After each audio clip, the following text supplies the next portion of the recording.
നമ്മുടെ ചാനലിലെ മറ്റൊരു വീഡിയോയിലേക്ക് എല്ലാവർക്കും സ്വാഗതം. നോയിമ്പിന്റെ ക്ഷീണവും ദാഹവും ഒക്കെ മാറ്റാനായിട്ട് സഹായിക്കുന്ന ഒരു അടിപൊളി റെസിപ്പിയാണ് ഇന്ന് നമ്മൾ കാണാൻ വേണ്ടി പോകുന്നത്. അപ്പൊ അതിനായിട്ട് ഞാനിവിടെ 4 ടേബിൾ സ്പൂൺ കസ്റ്റാർഡ് പൗഡർ ആണ് കേട്ടോ എടുത്തേക്കുന്നത്. ഇനി എടുത്തു വെച്ചിരിക്കുന്ന ഈ കസ്റ്റാർഡ് പൗഡറിലേക്ക് ഒരു 1/4 കപ്പ് അളവിൽ പാലൊഴിച്ച് ഒന്ന് മിക്സ് ചെയ്തെടുക്കണം. ഇതിന്റെ കട്ടകളൊക്കെ ഒന്ന് ഉടച്ച് നല്ല ലൂസ് ആയിട്ടുള്ള ഒരു മിക്സർ ആക്കി എടുക്കണം. ഇനി ഇത് നമുക്ക് മാറ്റി വെക്കാം. ഇനി ഒരു പാൻ എടുത്തതിന് ശേഷം ഞാനിവിടെ ഏകദേശം 1 ലിറ്റർ പാലാണ് കേട്ടോ എടുക്കുന്നത്. ഈ ഒരു ഫ്രൂട്ട് കസ്റ്റാർഡ് തയ്യാറാക്കാൻ മൊത്തത്തിൽ ഞാനിവിടെ 1 ലിറ്റർ പാലാണ് എടുക്കുന്നത്. അപ്പൊ ഈ 1 ലിറ്റർ പാലിൽ നിന്ന് തന്നെയാണ് ഞാനിവിടെ 1/4 കപ്പ് അളവിൽ മാറ്റി വെച്ചത്. നമ്മൾ കസ്റ്റാർഡ് മിക്സ് ചെയ്യാൻ ഉപയോഗിച്ചില്ലേ ആ പാല്. അപ്പൊ ഞാൻ ഇനി ഈ പാലിലേക്ക് ഒരു 1/4 കപ്പ് അളവിൽ പഞ്ചസാരയാണ് കേട്ടോ ചേർത്ത് കൊടുക്കുന്നത്. ഞാനിവിടെ പഞ്ചസാരയോടൊപ്പം തന്നെ കുറച്ച് കണ്ടൻസ് മിൽക്കും കൂടെ ചേർത്ത് കൊടുക്കുന്നുണ്ട്. അപ്പൊ കണ്ടൻസ് മിൽക്ക് ചേർത്ത് കൊടുക്കുമ്പോൾ ഒരു ക്രീമി ടെക്സ്ചറും ടേസ്റ്റും കിട്ടും. അപ്പൊ വേണമെങ്കിൽ പഞ്ചസാര മാത്രം ചേർത്ത് കൊടുക്കാം, ഇല്ലെങ്കിൽ കണ്ടൻസ് മിൽക്ക് മാത്രം ചേർത്ത് കൊടുക്കാം. ഞാനിവിടെ രണ്ടും ചേർത്ത് കൊടുക്കുന്നുണ്ട്. നല്ല രീതിക്ക് ഒന്ന് മിക്സ് ചെയ്ത് കൊടുക്കണം.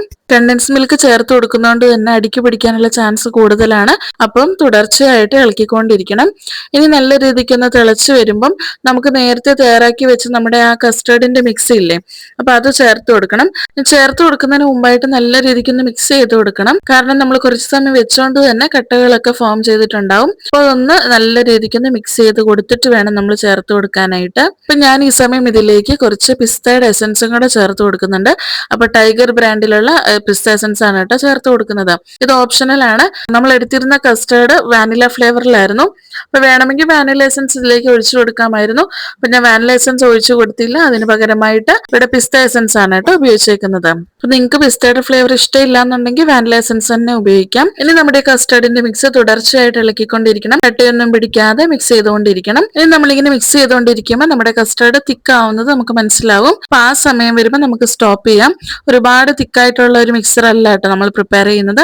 ഇനി ഈ കസ്റ്റേർഡ് മറ്റൊരു ബൗളിലേക്ക് മാറ്റി തണുത്തതിന് ശേഷം ഒരു ക്ലിംഗ് റാപ്പ് വെച്ച് കവർ ചെയ്യണം.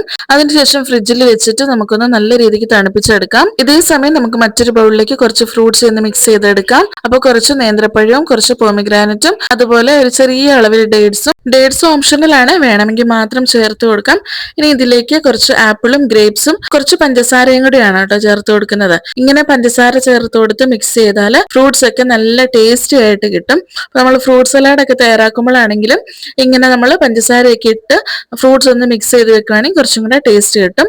അപ്പൊ ഇതും ഞാനൊരു ക്ലിംഗ് റാപ്പ് വെച്ച് കവർ ചെയ്ത് ഫ്രിഡ്ജിൽ നല്ല രീതിക്ക് തണുക്കാനായിട്ട് വെച്ചിട്ടുണ്ട്. അപ്പൊ ഇതാ നമ്മുടെ കസ്റ്റേർഡും അതുപോലെ ഫ്രൂട്ട്സ് ഒക്കെ ഇവിടെ സെറ്റ് ആയിട്ട് കിട്ടിയിട്ടുണ്ട്. നല്ല രീതിക്ക് തണുത്താലാണ് കേട്ടോ നല്ല ടേസ്റ്റിൽ കിട്ടുന്നത്. ഇനി നമ്മുടെ കസ്റ്റേർഡും ഫ്രൂട്ട്സും ആവശ്യത്തിനനുസരിച്ച് മിക്സ് ചെയ്തെടുത്താൽ മതി. രണ്ടും ഒരുമിച്ച് മിക്സ് ചെയ്ത് വെക്കണ്ട കേട്ടോ. അപ്പൊ ഞാൻ എന്താ ഒരു ബൗളിലേക്ക് കുറച്ച് കസ്റ്റേർഡ് ഒഴിച്ചു കൊടുക്കുന്നുണ്ട്. ഞാൻ കസ്റ്റേർഡിലേക്ക് പിസ്ത എസൻസ് ഒഴിച്ചുകൊണ്ട് തന്നെ ചെറിയൊരു ഗ്രീൻ കളർ ഉണ്ട്. അപ്പൊ ഞാൻ ഇനി ഇതിലേക്ക് നമ്മൾ നേരത്തെ തയ്യാറാക്കി വെച്ച ഫ്രൂട്ട്സും കൂടെ ചേർത്ത് കൊടുത്ത് നല്ല രീതിക്ക് ഒന്ന് മിക്സ് ചെയ്തെടുക്കുന്നുണ്ട്. ഫ്രൂട്ട്സ് എടുക്കുമ്പോൾ നിങ്ങൾക്ക് അവൈലബിൾ ആയിട്ടുള്ള ഏത് ഫ്രൂട്ട്സ് വേണമെങ്കിലും എടുക്കാവേ. മാംഗോ ഒക്കെ ചേർക്കുവാണെങ്കിൽ നല്ല ടേസ്റ്റ് ആണ് കേട്ടോ. അപ്പൊ മാംഗോ അവൈലബിൾ ആണെങ്കിൽ അതും കൂടെ ചേർത്ത് കൊടുത്തോളൂ. ഇനി നമുക്ക് ഇതിലേക്ക് ഫ്രൂട്ട്സ് മാത്രമല്ല കേട്ടോ ആഡ് ചെയ്യാൻ പറ്റുന്നത്. ഇതിലേക്ക് നമുക്ക് നട്ട്സും ചേർത്ത് കൊടുക്കാം. അപ്പോൾ കാഷ്യൂസ്, ബദാം, പിസ്തയൊക്കെ നമുക്ക് ചെറിയ പീസുകളാക്കി ചോപ്പ് ചെയ്തതിന് ശേഷം ഇതിലേക്ക് ആഡ് ചെയ്ത് കൊടുക്കാം. നമ്മുടെ ഇഷ്ടത്തിനനുസരിച്ച് ഇതിൽ ഓൾട്രേഷൻസ് ഒക്കെ വരുത്താവേ. ഇതിൽ ടോപ്പിംഗ് ആയിട്ട് നമുക്ക് വേണമെങ്കിൽ ഐസ്ക്രീം ഒക്കെ ചേർത്ത് കൊടുക്കാം. അത് കുറച്ചും കൂടെ ടേസ്റ്റ് കൂട്ടും.